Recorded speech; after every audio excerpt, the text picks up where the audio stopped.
Okay, we got Paul writing to the church in Corinth, and what's the situation? Not in the Corinthians. What chapter are we in? Because I just kept reading. We're going to be in chapter 5. Okay. Okay, and 6.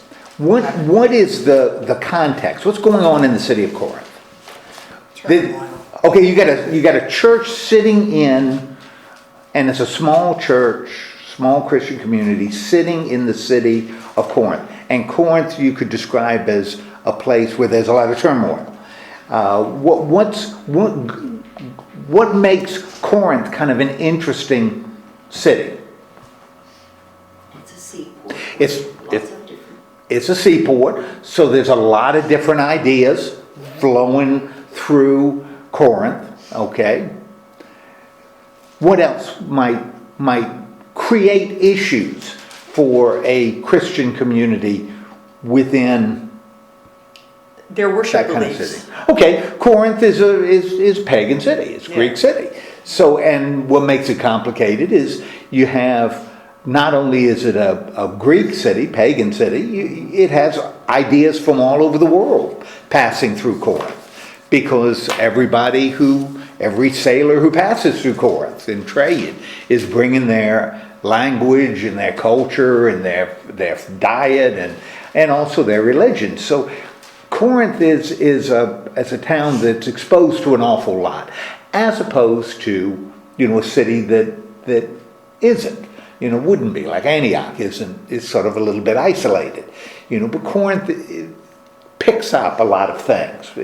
Not only was it a port city, but it was really an important port, because it's right at that isthmus, which becomes important for trading goods. So Corinth is a real big deal. And as Paul is writing to this church in Corinth, what appears to be a broad issue in the Corinthian church? Immorality? Well, immorality, yeah. I'm talking about what we've already talked about. Okay. Because he really hasn't dealt with too much immorality yet. Mm-hmm. What seems, as he was writing in the first chapter, second, third, fourth, what seems to be the issue that's a big deal in Corinth? What does Paul see happening in the church in Corinth? Being divided. Okay, the church in Corinth is being divided. And what is the basis for the divisions? The rituals? Well, as opposed at the beginning. They're following different people. Remember, he talks about, you're breaking into, some people say, I follow Paul, and other people say, I follow Apollos, and other people say, I follow Cephas. And they should be following Christ. And, some people say, I follow Christ, but he doesn't see those people as being, the good people. You need to be followed with them. What he sees is factions breaking out in the Corinthian church. And how does he deal, and again, he's dealing with this theologically, not as much practically as theological right now. What does he remind these Corinthians as they're dividing up? What are some of the things he reminds them as they're breaking into little tiny factions, and evidently the factions don't like each other very much? They're supposed to follow Christ. Okay, there's something broader, right, than who they're following. And he talks about how each of the people, certainly it seems like it's Paul and Apollos, become the big deal. That's the nature of the split. That they have different functions, but they're working for the same cause, right? If his job is to, if you use an agricultural metaphor, Paul's job was to plant, and Apollos was to water. And if you use an kind of an architectural or building model, Paul's job was to, and Apollos was to build the walls. So, each of them had a role, but they were all working for the same cause. And even as he talks to the Corinthians, and they're still dividing, why is it, and this is a big deal, and he's going to go back to this. We always want to have this in the back of our head, because he's going to kind of refer back to it. He assumes that people know this. Why were the Corinthians able to believe in the first place? Because they're breaking up over, and Paul says, the foundation is laid and it's Christ, and Apollos, the walls will become important, and builders are going to be judged on the quality, all that kind of jazz. But then he reminds the Corinthians what really enabled them to believe in the first place. Why do the Corinthians believe? Why is this a Christian community in Corinth? And for Paul, this is a big deal. And we see this in all of his letters. Why are these Corinthians Christian? The kindness of Christ. Say that again? The kindness of Christ. Okay, The grace of God. good. The kindness of Christ, grace of God, presence of the Spirit. We got a good Trinitarian thing going, right? That they believe because of God. Why do they believe? God. No, I believe because Apollos is such a good speaker. No, you believe because of God. I believe because Paul laid such a good foundation. No, you believe because of God. Therefore, there's no reason either to feel pride in yourself. I believe because I'm just such a smart person, so much smarter than other people. No, because what you believe, the smart people consider foolish. What you believe, understand, the people who are the smartest think you're nuts. They think it's all foolish. And the super religious people think it's all blasphemy. Don't try to impress them, because they're not going to be impressed by what you believe. Don't feel proud in yourself, and don't divide over this, what other people are doing, because it is ultimately God who is doing this. God is the one that enables you to believe, which is something really kind of important, I think, for us as we go about our lives, that it's not about who we are or how smart we are or what we've done and all this kind of jazz. Ultimately, we believe because of God. We believe because of God. And that's where we should focus, although since we're human beings, that becomes kind of challenging, because human beings don't do that kind of stuff. Okay, so he's established that. Now, everything else that he says in his letter, that's kind of involved in it. And that's why he establishes it first off, before getting into specific issues, that it's God that's doing this. So everything else is sort of predicated on the people accepting that. And as we move into the 5th chapter, we've got a shift in gears, right? Because how does chapter 5 begin? It shows that Paul is really making a little shift. It starts with the immorality in the church. Yeah, and how does he get this what does he say about what he's about to discuss? In other words, why is he about to discuss this? Why is he about to enter this topic? Verse 1, chapter 5. What does it say? It is actually reported that there is sexual immorality among you, in a kind that is not found even among pagans. For a man is living with his father's wife. Okay, what are the first words to that? Reported. It was reported. In other words, why is he talking about that? Because he heard about it. This is something that's been reported to him. Okay, that's occurring. And what's been reported is this business of sexual immorality. Now remember, I told you Paul is a plotter. So most of this, even though it looks like he's talking about all kinds of different topics, they're all kind of tied together in the next 2 chapters. They're all connected with this, and we'll sort of talk about that as we go through it. There's sexual immorality. Now, understand for the Greeks, this, and the words he chooses to use, because it's porneia, it covers a lot of territory. There's a lot of territory covered by this. It's not one, but it's some kind of, and where is this sexual immorality taking place? Within the church. It's taking place within the church.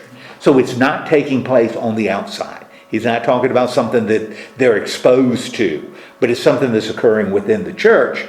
And what's the severity of this problem? How severe is this problem in his opinion? Very severe, but I need to figure this out though, because if the father died and he's living with his father's wife, then to me, that would be acceptable. Well, what does he say? What does he say? He says you should have mourned first. Well, even before that, as he's kind of pointing to, it's been reported to me, this issue of sexual immorality. And how does he describe? Because how he describes the sexual immorality I think it's important as we look at everything else he says in the next 2 chapters, because it's all going to be tied together. In other words, what sign does he give that this issue within the Corinthians, this particular issue, and it's really limited. It's found in God's commandments not to do this. Well, what does it say? It says it's a kind that's not even found. What's that? The heathen. Yes! This is something that even pagans think is terrible. So he's not saying, it's terrible because of the word, or it's terrible because we all know immorality, he's saying this is something that even the people outside the church think is bad. The culture outside of this community considers bad, which may tell us a little bit about why he sees this as a particularly bad problem. And we'll talk about one of the issues that complicates it. But what might it tell us about why he's picking this one first? Something that even pagans think is bad. And Bev, I think what you raise is a good point. As we look at it in the 21st century, we say, that ain't so bad. But Paul says it's something that even the pagans think is bad. What does that tell us about the issue, or one of the reasons this issue is so bad for the church? Because if the pagans are saying, and they're already very immoral, then it's, yeah. Okay, if the pagans are saying it's bad, and the pagans did, it's kind of interesting when you look at Roman law and Greek culture. We often look at it as being pretty loose in terms of sexual immorality. But according to Roman law, this becomes an example of an incestuous relationship.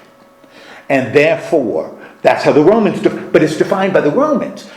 That's how the Romans define the culture around the Corinthians church, viewed this as incestuous, even though it wasn't blood. Even though it wasn't his mother, according to Roman law, it was an incestuous relationship, and the punishment is very severe in Roman law. Okay? Now, may have other, tentacles that go into, property rights, and because the Romans were all into the law. But this was something illegal in the Roman system. The Romans considered this legally, something the Romans considered illegal. So it's not even something that the pagans are doing, that this guy has hooked up with his father's wife, which his stepmother, right? Which I just assume because they have so many wives that this old man married a young woman and... Well, of course, they don't have more wives. They don't have multiple wives. They don't practice polygamy. The Greeks and the Romans didn't practice polygamy, so they didn't have more than one wife.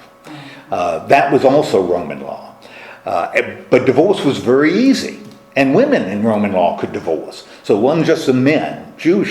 The men could, but women couldn't. In Roman law, both genders could divorce spouses. So they were really open to that, but they weren't open to stepchildren hooking up with their step-parents. That was illegal in Roman law. Now, why would this be a particular problem for the church? That something is going on in that church that the society outside the church considers wrong. That will keep the church from growing. Okay, good. The church is supposed to be functioning in this, and we'll see this later, he alludes to it. The church is functioning inside this community, right? In this society. In fact, part of the job of the church is to do what?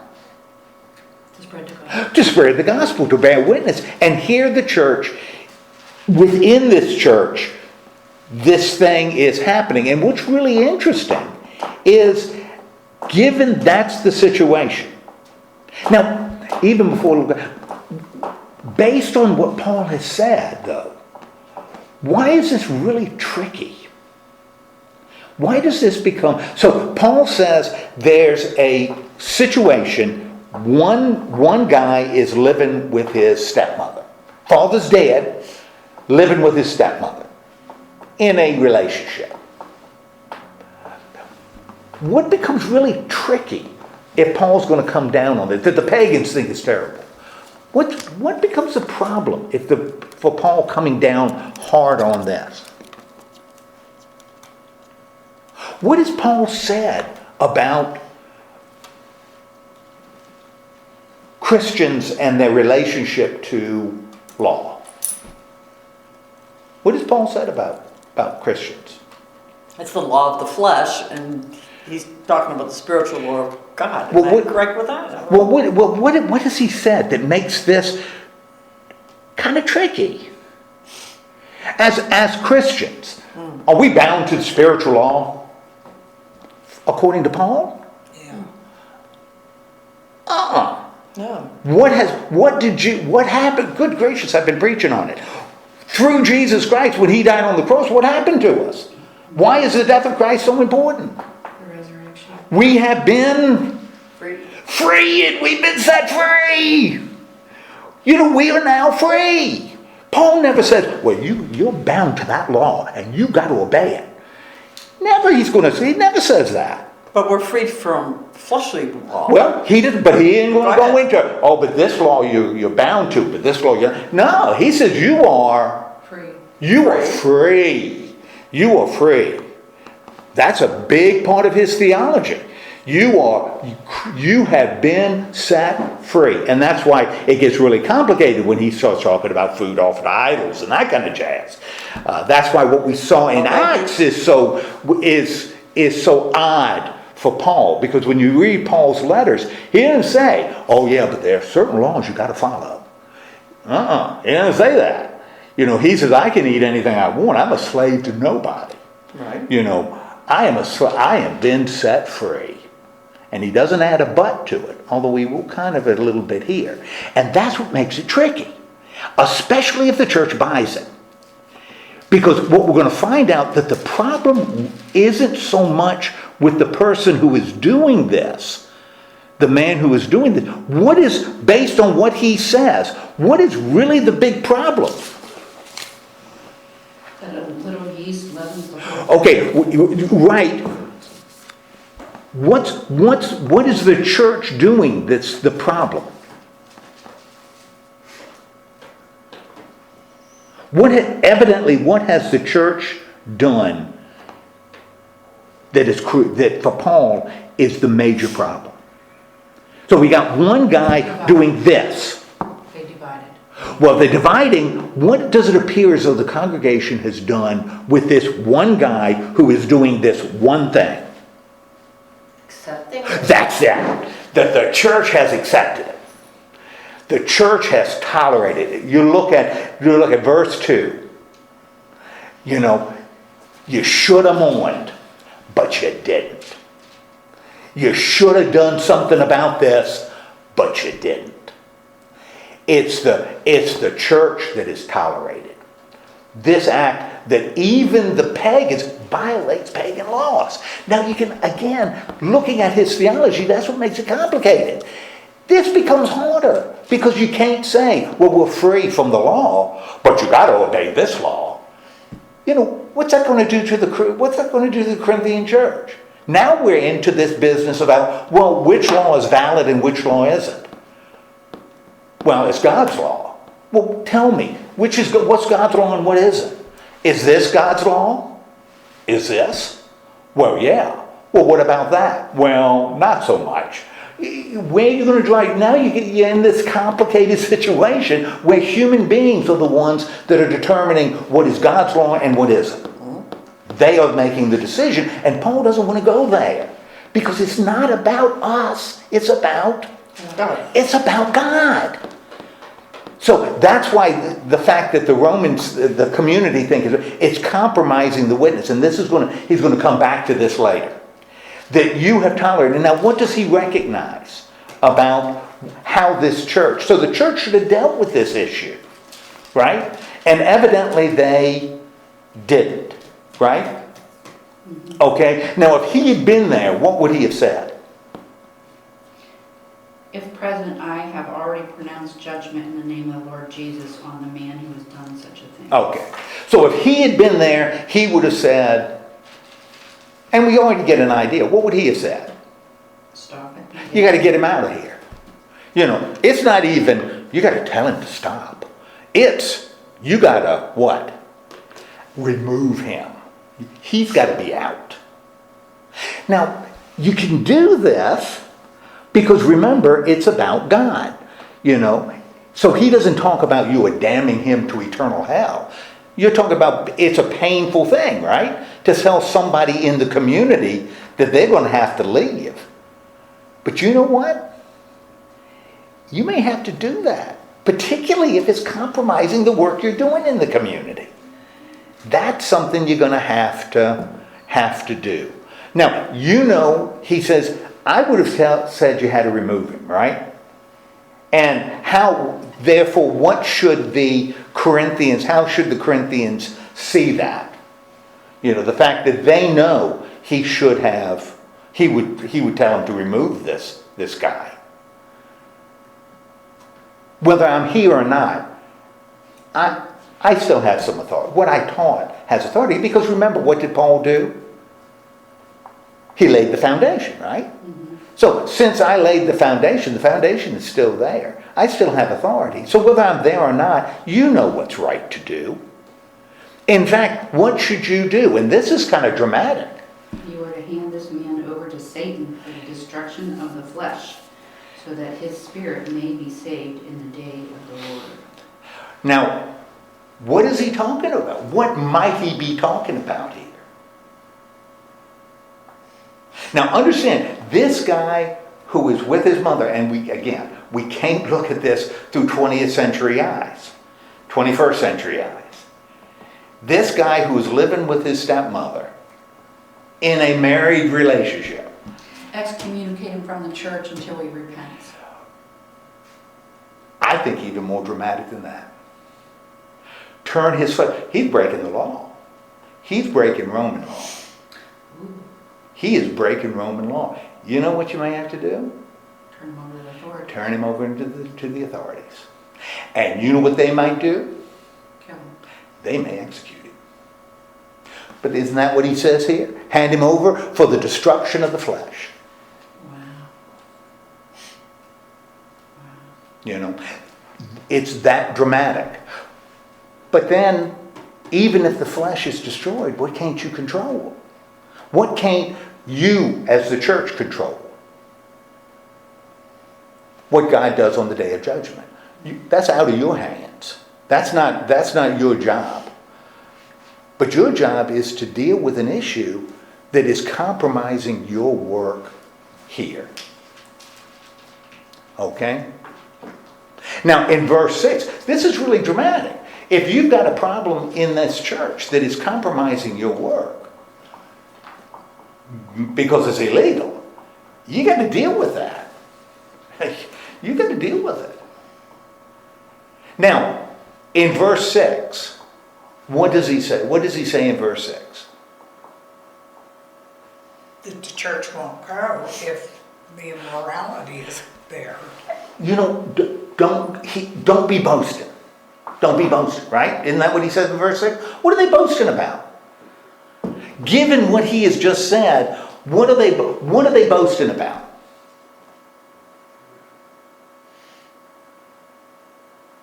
What do you think they're boasting about? That they're a good church, that they're accepted. That's boasting. We are free from the law. Therefore, it doesn't matter if people are violating civic law. Doesn't matter at all. Here, we are free from the law. And even if it's compromising our witness, even if the people outside these walls think that we're disgusting, just shows that we're free, right?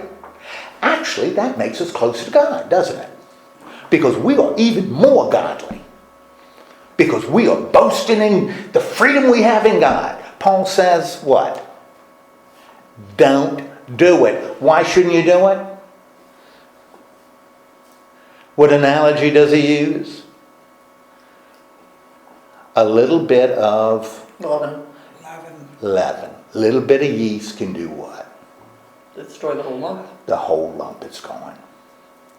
And this guy who's with his mother, his stepmother, man, that's a little leaven. That's a little yeast, and it can destroy the whole church. It can destroy the whole church.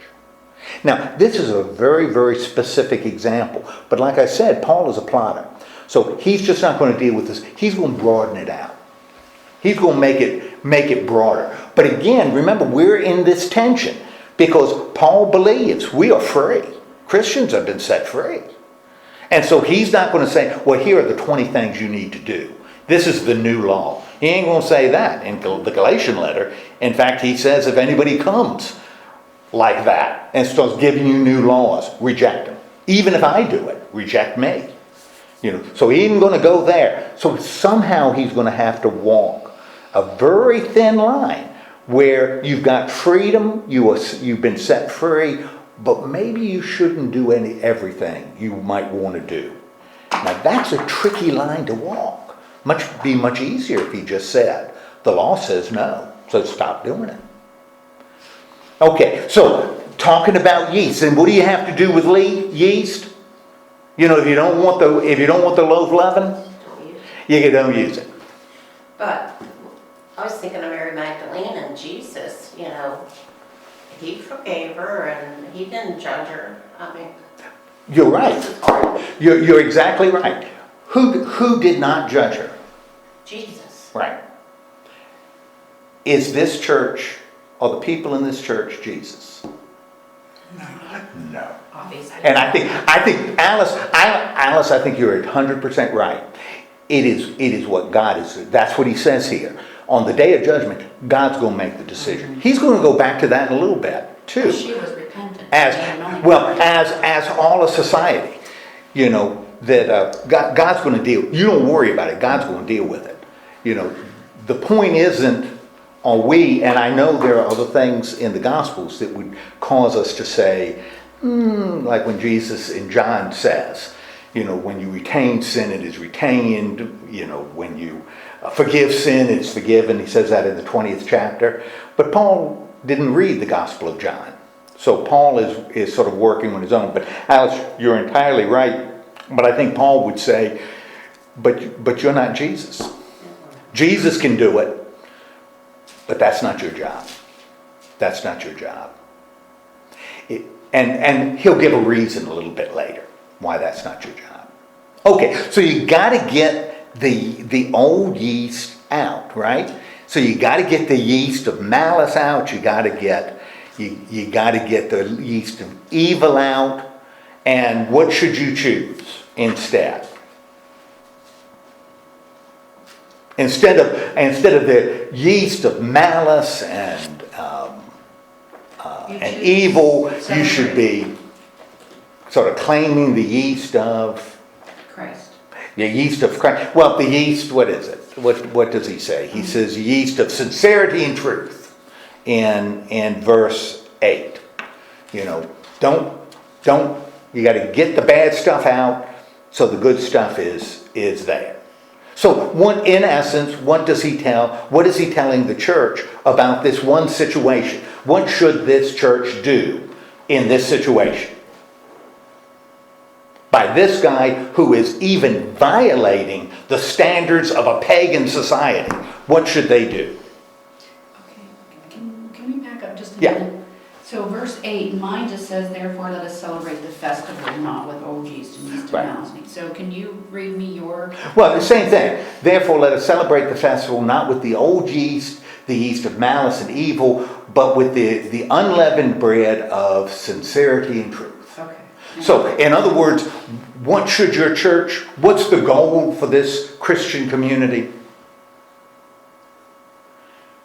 Be sincere. Yeah, be sincere and truthful.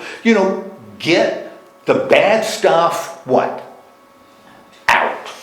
Get the bad stuff out because it's damaging you. Now, again, this is one situation. But Paul isn't going to stop there. He's going to broaden it out now. And he's going to start, as he writes more, he's going to bring other things into it. Because when he gets to verse 9, to what does he return in verse 9? So he's talked about how the church should deal with this particular situation. What does he say in verse 9?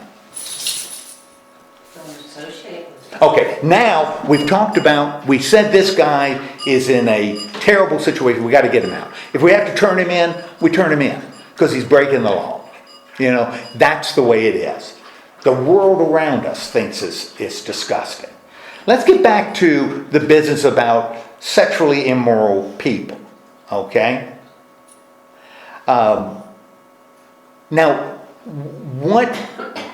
what might a church assume? So now we talked about this situation, which is in a broader sense. Now I'm going to talk to you about sexually immoral people. Now, it would be easy for a church to assume, and I think churches do this all the time, the world is sexually immoral, right? We're surrounded by the wicked world, right? And therefore, the church should do what? Surrounded by the wicked world. What should we do? Well, what I was reading in here is, he says, don't associate with these wicked people that are within the church, but he says, yet you're going to be in the world and you will be associating with these people. Boom. You're in the world, right? Yeah, we're in the world, You not know, of the world. I'm not talking, man, you can't cut yourself off from the world. No. You can't isolate yourself from the world. Which is a real temptation, given what he just said. You got to get this bad yeast out. Easy for the church to say, well, to keep ourselves pure, sincere, and truthful, we need to separate ourselves from the world, right? We got to push the world around. We can't listen to Taylor Swift. When I was in high school, I went to a Christian high school. It was very, very conservative. We used to say, didn't say it then, said it later. Presbyterians weren't Christian. That was easy. Presbyterians. We were to the right of Attila the Hun. We were really, really conservative. Some Southern Baptists might be within the faith, but a lot of them weren't. And Presbyterians, Methodists, Lutherans, certainly Catholics, Episcopalians, man, they're going to hell. Everybody knew that. Some Southern Baptists might make it. We, of course, all would.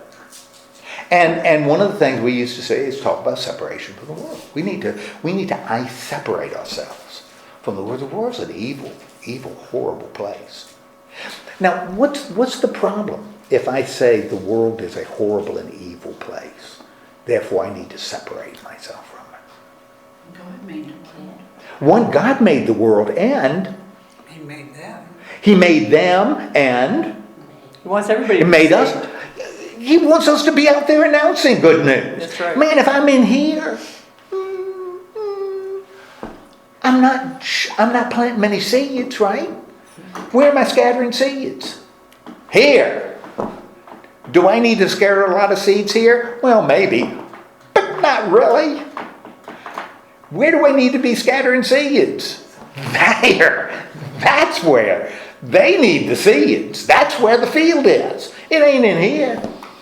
or not exclusively in here. I don't want to say it's not. That's unfair. But we're living in the world. That's what we've been called to do. And so when he's talking about sexual immorality, here he's talking about sexual immorality where? In the church. He's talking about it in the church, not in the world. Now, based on what he has already said, how can we do that? How can we say we're going to focus on here, what's the morality or what's happening inside here, and we're not going to focus so much out there? You don't want to be judgmental, so we don't want to be judgmental. Right. What else theologically? What else what has he said about the reason we believe? Why do we believe? Because of God. Because of we have God. to spread, Why are they going to spread our believe? light throughout the world? That's the darkness. We have to spread our light. Yeah. Well, why are they going to believe? Because of us? Because thank you very much. They're going to believe because of God. They're not going to believe because of me. No. They're not going to believe because of them. They're going to believe because of God anyway. And if that's what I believe happened here, then I have to believe it's going to happen there. Yeah. It's going to happen there. So I don't need to focus on what they're doing wrong right now. I need to focus on Me. what we're doing wrong. Now, again, we got this problem in his theology, right? That he's going to have to explain. Because if he said we are free, he can't come back and say, yeah, but these are the 4 things you can't do, because that violates law. Because then we're not free, right? We're sort of kind of free. And as soon as I say we've kind of been set free, that means we're not. Right. We're not free at all. Doubting. We're not free at all. That's what, he'll say in Romans. If grace, or Galatians, if grace isn't free, if there's one thing that you have to do to receive grace, then it's not free. Don't call it free. Call it works. That's what it is. You do works, you get a payment. That's what it is. That's what he says to the Galatians. That's why it's such a big deal. For them it was circumcision, but it can be anything. Okay, so we're going to go worry. So we still have this problem about free. Now, he's writing to people and he's concerned about what? What is really concerning to him? Sexually immoral persons. Okay, the problem is inside. Let's not judge, because it doesn't do it. Let's focus more energy inside, right? Okay.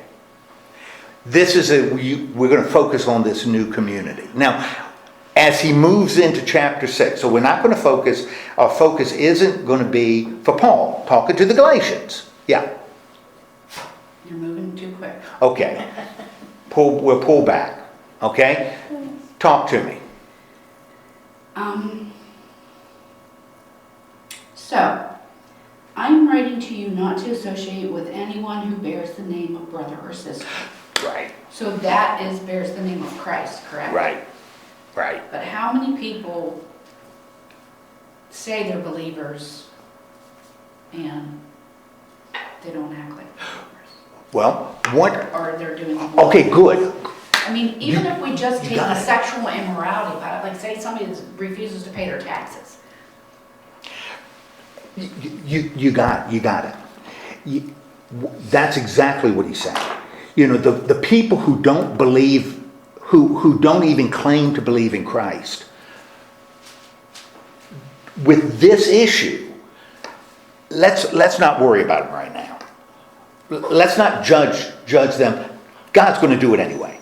God's going to take care of it. Where should we focus our attention? On those people who say, I believe in Jesus, right? Why is it so important for the church to focus on those who say, I believe in Jesus, as opposed to the world around us? That is important, but then you'd never let anybody into the church. Well, no, not necessarily. People, what we're doing, I think what he's suggesting is, and again, this is having to do with this issue of sexual morality. Instead of being in here and saying, well, this world is horrible. They're just disgusting people out there. It's just awful. Let's take a break on that. Which means we're really more open to people coming in.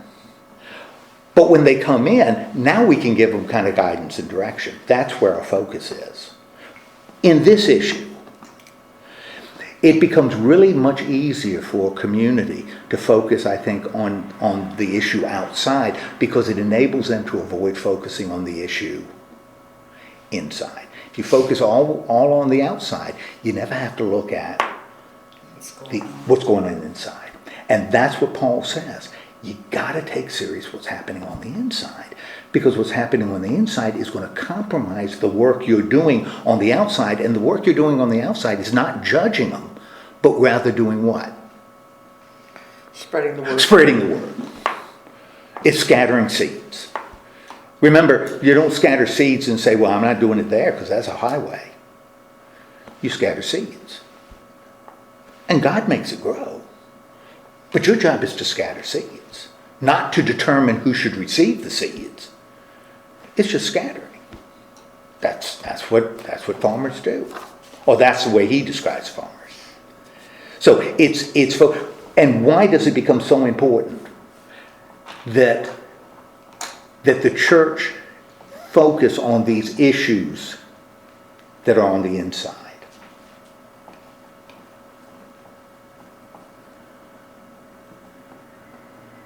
Why might we, in a situation, have to get the yeast out?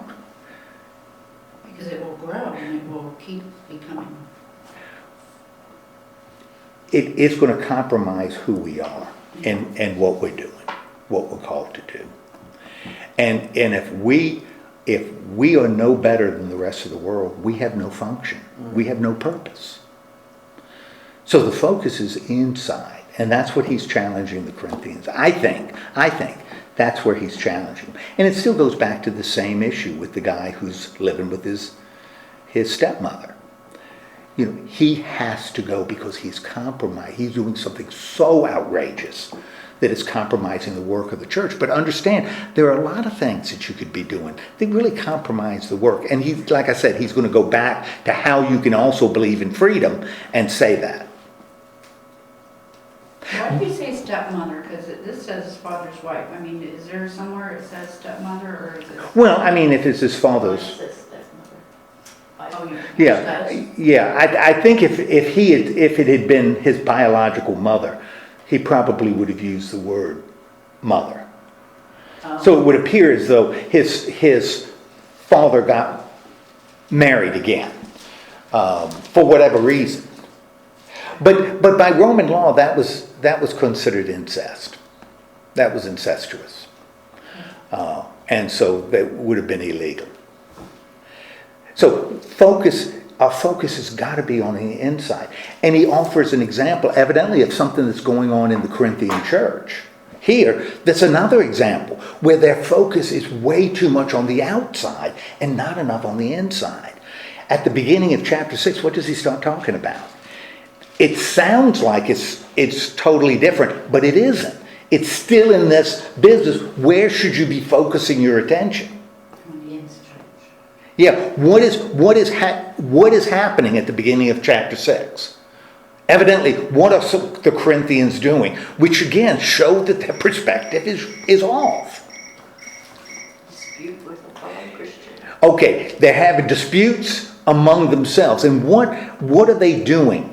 They're taking it to the outside world. They're taking it and in particular, they're taking it to who? In essence, what are they doing? What are the Corinthian Christians doing? They're taking it to the unrighteous people to judge them. In other words, what are they doing? I mean, how would we put that in? Suing them, taking them to court. They're taking fellow Christians to court. People within the church, they're bringing suit against other Christians. Doesn't say they're bringing frivolous suits. They're bringing suits, going to civil court to settle disputes among Christians. Now, how is that linked to How is that linked to the guy in the church who's shacking up with his mother-in-law? How is this the same issue?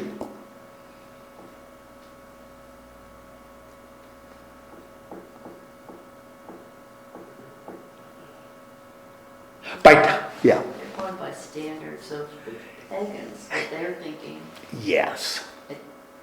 Yeah, to them they're using, mattering what the pagans. he's already said, those people are terrible. You know, he doesn't say the world, oh, but the world is much better than you think. No, he says the world is awful. You know, the people, pagans are terrible. They're doing all kinds of crazy things out there. They're immoral, they're committing adultery, they're idolaters, they're committing fornication. This is not, you don't live in a wonderful, idyllic world. It is a rough world, but your focus needs to be inside. And you know what you're doing? You're taking your lawsuits and having who judge them? The world. Adulterers, Yeah. idolaters, Unrighteous. fornicators. All the people that you want to condemn, they're the ones that are settling your cases. They're the ones. Does that make any sense? Not if you put it that way. So what does Paul say? Again, it's the same focus. Where are you going to put your focus? Where are you going to exert your energy? Is it going to be inside, or is it going to be fixing the problems inside, or is it to be outside? You need to fix the problems at home. You need to fix the problems at home. You know, if you've got within this community, so if there are disagreements in this community, where should you solve those disagreements? Within the community. Why should you solve them within the community? Why should you be taking these issues and solving them within instead of without? All I can think of is within Christian values, within the Christian, with God. I mean, don't take it to a sinful world to figure your problems. Do it within the church. As a matter of fact, the minute you've taken it outside the church, outside of this community. You claim this community is Christian. It's Christian, right? And you have dedicated yourself to get the bad leaven out, right? And so this community has standards here. Now we're not worried, we're not going to be all tied up with spending our time judging the world, but we know what the world is. We'll deal with that later. We got to fix our problems. The problems at home. Good night. You think of families, same sort of thing. You know, we got to fix the problems at home first. But if that's what you're going to do, like the guy living with his mother-in-law, you can't take your cases, disagreements, and take them to the world that you consider so horrible. If you do that, you are already what? Just as bad as You're just as bad. And he says, you're defeated. You have already been defeated. The minute you do that, because what do you acknowledge? What are you saying? Doesn't matter how strongly you condemn the world. By taking the cases to the world, what are you doing? You're condemning yourself. You're condemning yourself. You're saying they have the standards and we Don't. don't. We don't. We're giving up the power of the We'll give, that's exactly right. And we're doing something even more dangerous if we're going to bear any kind of witness there. We're acknowledging their control. Right. We're accepting their control. And they're almost there, if you think about it, their moral superiority. Because if I disagree with you, we have a case with one another and we just can't solve it. Mm-hmm. And I say, well, I'm going to sue you. And you say, bring it on. And I take it to court. What am I doing? I'm saying that judge, is the moral authority. He's going to make the decision between us, right? So not only am I giving him control, I'm recognizing his moral superiority over us. Yeah. Over us. You know, I'm saying Alice can't help us. And we're supposed to be followers of God, so we're taking that away too. The Holy Spirit. What kind of community And he's already talked about this. About Bill, when he talked about the church, the body. Not individuals, but the body being like the temple. Yes. What has he already said about it? This temple that he laid the foundation for, and Apollos built the walls and roof. What has he already said about it? The body of Christ works together. This- One part can't work on its own. It's got to work together. That's what he's going to say later, and you're 100% right. Remember, he said the Spirit dwells here. This is where this is the Spirit in here. What am I doing when I say we can't make those judgments? I got to go to a adulterous, idolatrous judge to make the decision for me because we can't do it. What am I saying? What am I saying to myself? What am I saying to the world? That you're not believing in God's standards. I don't believe in God's standards. I don't even believe in us. I don't believe God is present here. Right. Because if God is present here, we should be able to take care of it. But we can't. So I'm going to appeal to people who have no connection to God and they know it. It's not like they think they are. They don't. They're just, people like that are just saying they're Christians. They're not Christians. They don't truly believe in their Christianity. I think what he's saying is this is a danger. This is what's happening in the Corinthian church, but it can happen to anybody. Yeah. And I mean, we do it. We do it all the time. It is far easier for me to condemn the guy down the street than for me to look for problems in here. Or look for problems where? In here. It's a whole lot easier for me to look at my sister and say, man, is she screwed up? Rather than to do what? Look at myself. Look at myself and say, maybe I need to turn the boat in the other direction. That's hard. And he says, that's hard. Remember, getting rid of this guy is going to be, he says it's going to be painful. He didn't say, oh, it's simple. Just kick him out. It's going to be painful. It's going to be painful. Because we all know. Because looking at yourself truthfully is painful. So when you do this, you got 3 fingers pointing back, and I do that all the time. Since I gotten older, is remember those 3 fingers pointing back. Because we're human. All that, and then next thing I know, I think, okay, we're good. It's right back at you. I used to carry a stone in my pocket too. Don't throw a stone, you live in a glass house. Yeah. If years and years ago, when I was in Indianapolis, after one, and I'd been there about 3 years. No, about 5 years. After a sermon, the guy who called me, was on the committee that called me, came to me after a sermon, and he says, I got a problem with your sermons, the sermons you're preaching. I got a real problem. I said, what is your problem? He says, I don't like them. I think you're stepping on some toes. You're moving to the area you shouldn't be moving into. And I said, well, at that time I was preached the lectionary, and so real focused on interpreting scripture. I do a lot of research on these passages. I think I believe what I'm preaching is what the passage says. And he says, I don't know about that. And he was a huge guy. He was about 6'3", white hair, combed back, southern accent. Used to wear seersucker suits. He was a lawyer. He was rough. Holy. He was rough. Intimidating. Very intimidating. And I remember he looked down at me because he could. And he said, and this is when, I'm like in my 30s. He said, and he was maybe, I thought he was older than he was, but probably in his 50s. He said, son, you need to remember who pays your salary. Oh, whoa. No, get in his face. You need to remember who pays your salary. Oh, no. And you know what? I did. There you go. And you know what I did from that point on? I made sure somebody approved every sermon I preached. I would write it and preach it before the service. And the person to whom I preached it was to tell me if anything in that sermon would be offensive. Did that for about 4 years. Wow. Wow. don't think I would have been Was it ever him? that tolerant. I don't think I would have been that Who tolerant. was it? Was it him or somebody on the board? No, it was, because I didn't, that I didn't want to get into, but I had Yeah. somebody that I trusted, somebody that I really trusted, would listen to him. But not Would involved listen to in the me. church.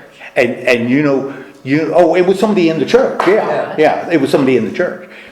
And I am not proud of that at all. I was wrong. He was intimidated. But that's what I did.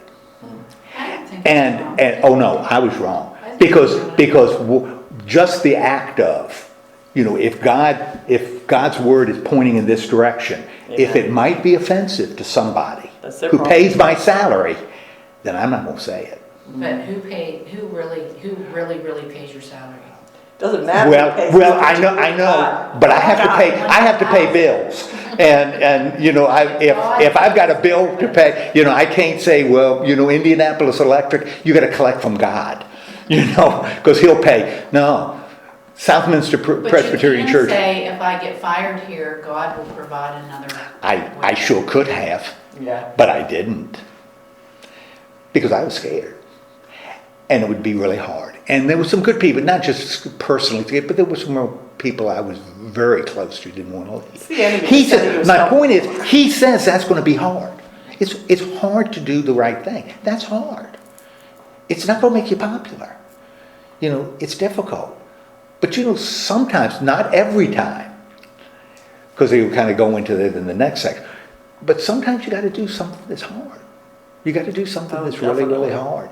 And it's going to be hard, and it's not like, it's going to be hard for a while, but then great things happen. It may stay hard for a long time.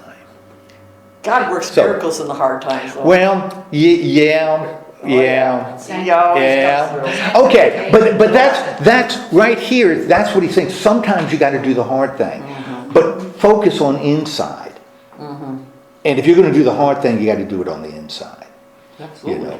And sometimes it takes more courage than I had when I was looking up at Joe. As just to balance it a little bit, 2 years later, and it was a thing about the sign, which was weird. But it was a whole thing about it, and it was very complicated and too much to explain.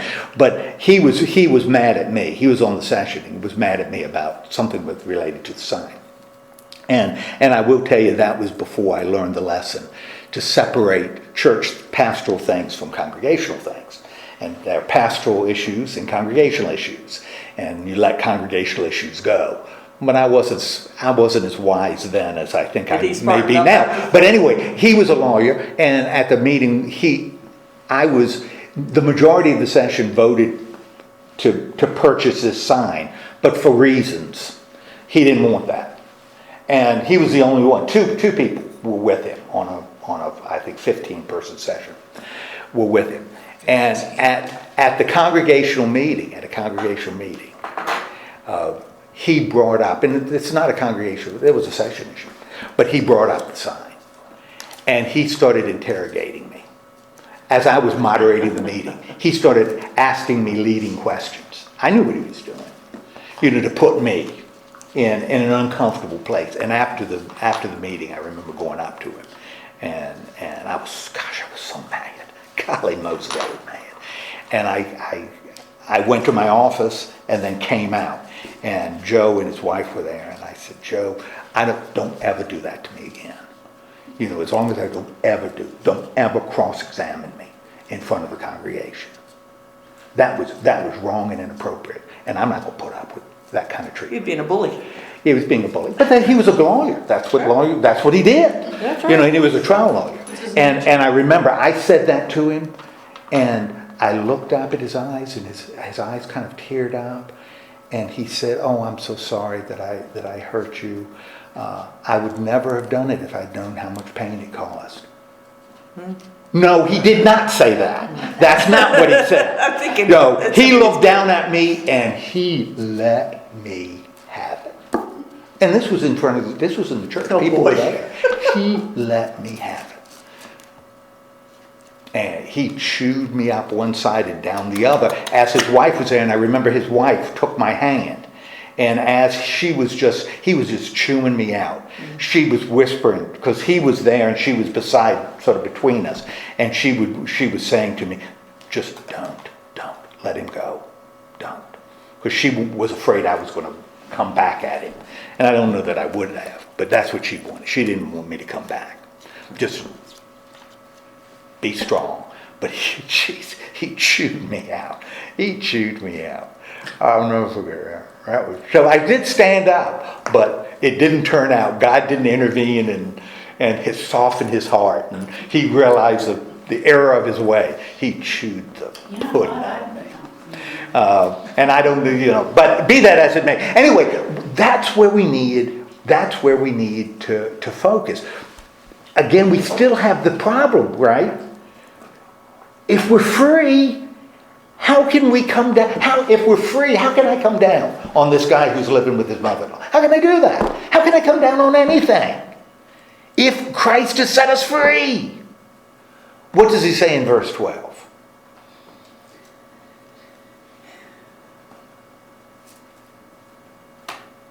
All things are lawful for me, Yeah. but not all things are.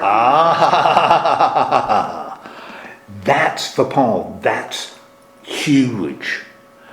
All things are lawful, but not all things are beneficial. In other words, what is he saying? This says, I will not be brought under the power of any. Yeah, all things are lawful for me. Yeah, that's right. But I won't be dominated by anything. I won't be. So all things are lawful, but not all things are beneficial. All things are lawful, but I don't want to be dominated by anything. What is he saying? Because remember, we got this issue. How can we be set free from Christ? But then how can I tell the guy who's living with his mother-in-law, you can't be here anymore? How can I do that? Well, he says it right here. Not all things are helpful. Not all things are beneficial.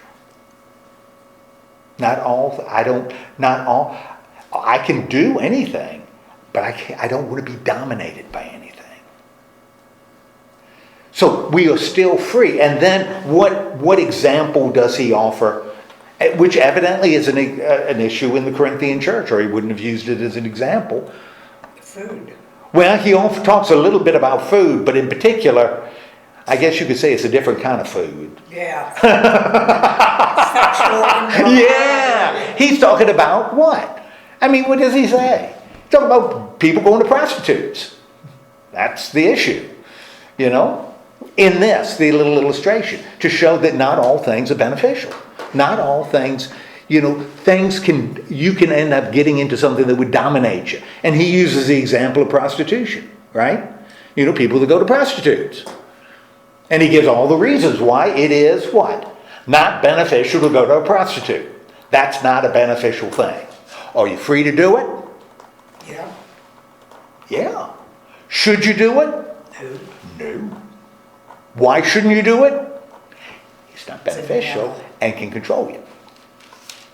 So we still get this that we are free. He's not going to compromise our freedom, but he is going to challenge us to do what?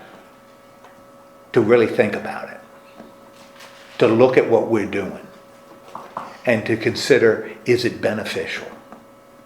Is it something that's taking control of me? Now that's really hard, because it would be much easier if he said what?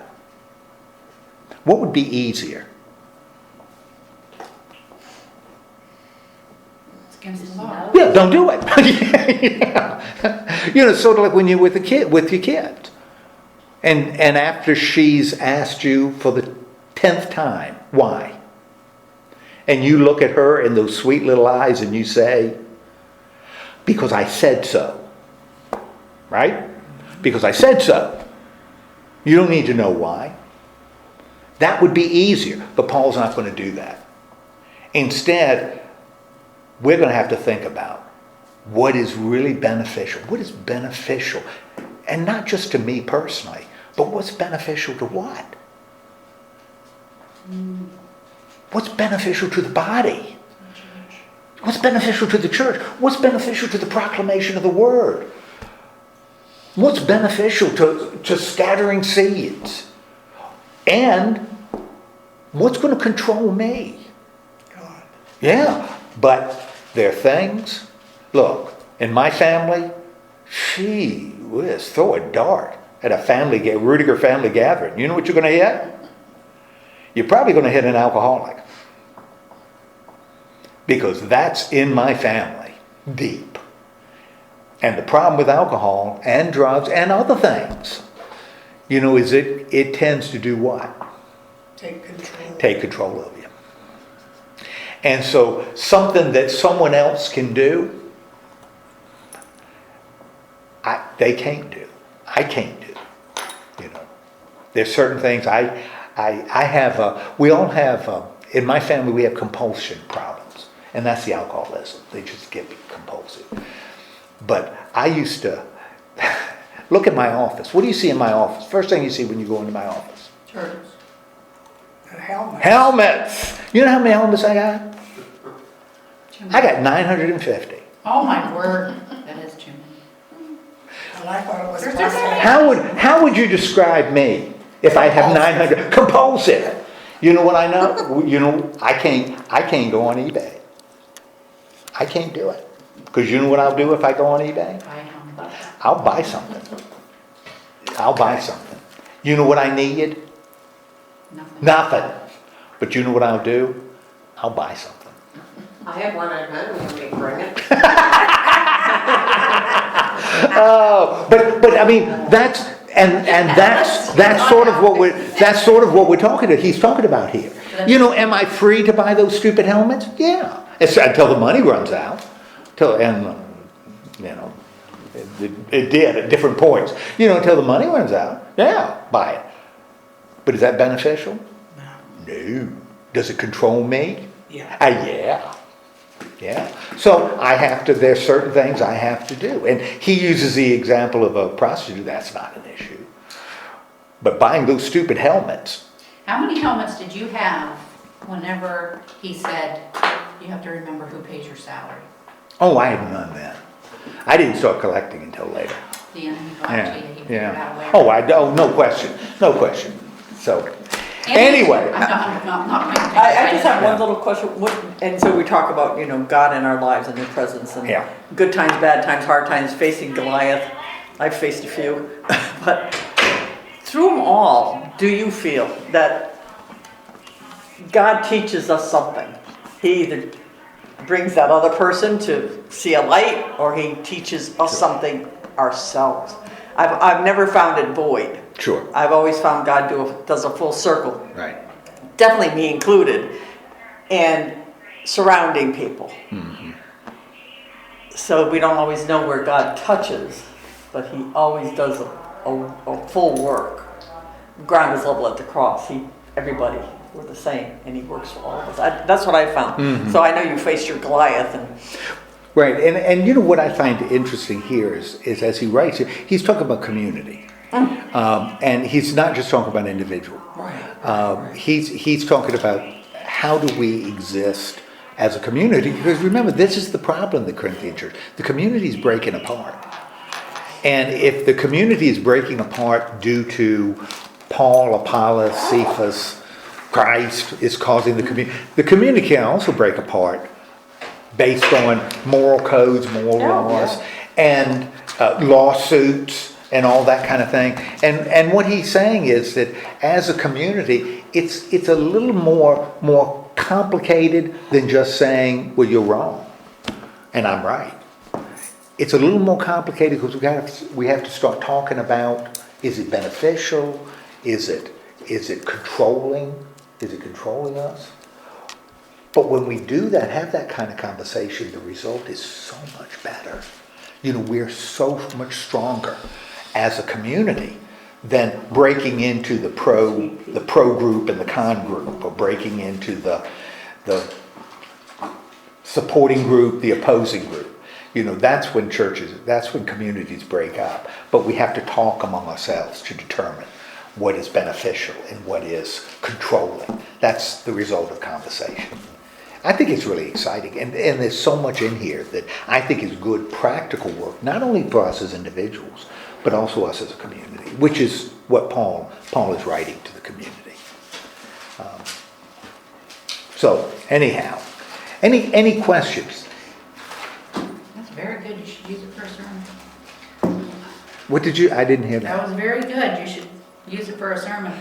Well, what I'm preaching on now, Should. 10 Commandments. Should. Oh, all right. You like that, Now Alex? you got me excited. Yeah. Something different. I Yeah. don't think I've ever heard any sermons on it. Well, it's going to be the 10 Commandments through the eyes of Christ. Oh, that's good. The 10 Commandments through the eyes of Christ. Well, I wanted, and I'll tell you, I wanted it, you know, we did this freedom in Christ, coming up to the 4th. Well, since we're kind of overlapping this semi-quincentennial, I wanted it to be something that's also pertinent, because that's a big deal in our country now. Posting 10 Commandments. You know, it needs to be posted. Well, you know, that's great, but if you don't know what they mean, posting them doesn't really do anything. You know, just having God's them rules, there. laws. Just having them there, you need to know what it means. And as Christians, we need to know what Jesus said. And Paul, and you know, that's also important. So we'll be looking at both what they mean in the context, but also what Jesus did with them. And, or how he alludes to it. So yeah, that's what we're going to be doing. And we're going to do it into September. By gum. Because we got 10 of them, and I think we're doing 11, because this week we're not going to talk about the first. We're going to talk about how Jesus viewed law in general, his perspective. Jesus what? How Jesus viewed the law, Oh. his perspective on law. What's the purpose of law? Of the law, because that's the 10 Commandments. So that's what we're going to be doing. So anyway, all right. What's next week? Next week, we're going to be looking at chapter 7. Now, one of the things you're going to see as we do it, all of it's going to have to do with how the community deals with issues as a unified body. All the issues he will talk about will be sort of communal issues. And because that's the issue in the Corinthian church. And so in chapter 7, and he's going to be hitting issues that are pertinent to them. And chapter 7 is going to be pertinent to the Corinthian church. So And obviously pertinent to us because God put it in the Bible. absolutely, absolutely, and that's what makes the scripture exciting. I think makes the scripture. And when you look at like the Corinthian church in particular, the Corinthian church, it was a church that maybe had, in one sense, maybe too strong a sense of freedom. And therefore, that's the direction Paul's taking here. When he's writing to the Galatian church, on the other hand, the Galatian church was really fired up about law. They were really focused on law. So what Paul was trying to do is sort of move them a little bit away, sort of move them towards, a sense of freedom. And for the Corinthian church, he was kind of moving them to responsibility. What could temper freedom? Well, you got to be responsible in how you use it. The Galatians, you have to be more free. You got to loosen up a little bit.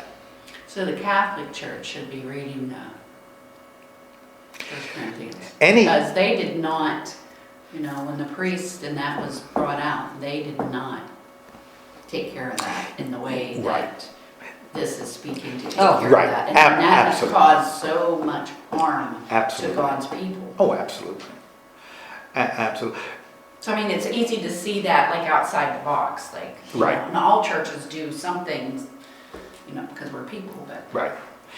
It's, yes, I think Paul would say, if he were here now, that would be an example. Just like this guy Right. in the Corinthian church, that would be an example. Pedophilia, you can't tolerate it. You can't tolerate it. It's not a matter of praying for them. It's not a matter of you can pray for them, but it's just, hopefully they'll change. No, you can't do that. You can't do that because you're destroying your witness. You cannot do that. You got to cut. Sometimes you got to cut the cancer. You got to remove the tumor. It's not easy, but sometimes you got to do I it. think we need to learn the difference between holding someone accountable and judging them. Yeah, Accountability needs to happen. Right. To keep everybody safe and. And I think that's why he says, in what he says, even the pagans consider it disgusting. This. We would look at that and say, well, it doesn't look so bad. If the dad's gone, what's the big deal? I wouldn't do it. It doesn't look good, but it's not a huge deal. Well, for them it was. This was a big deal. This may have been a bigger deal than visiting prostitutes, which might be a bigger deal for us. But for them it was. It was a big deal. So, and I think pedophilia is a big deal. I think it's a big deal. You just can't tolerate it. You can't tolerate it.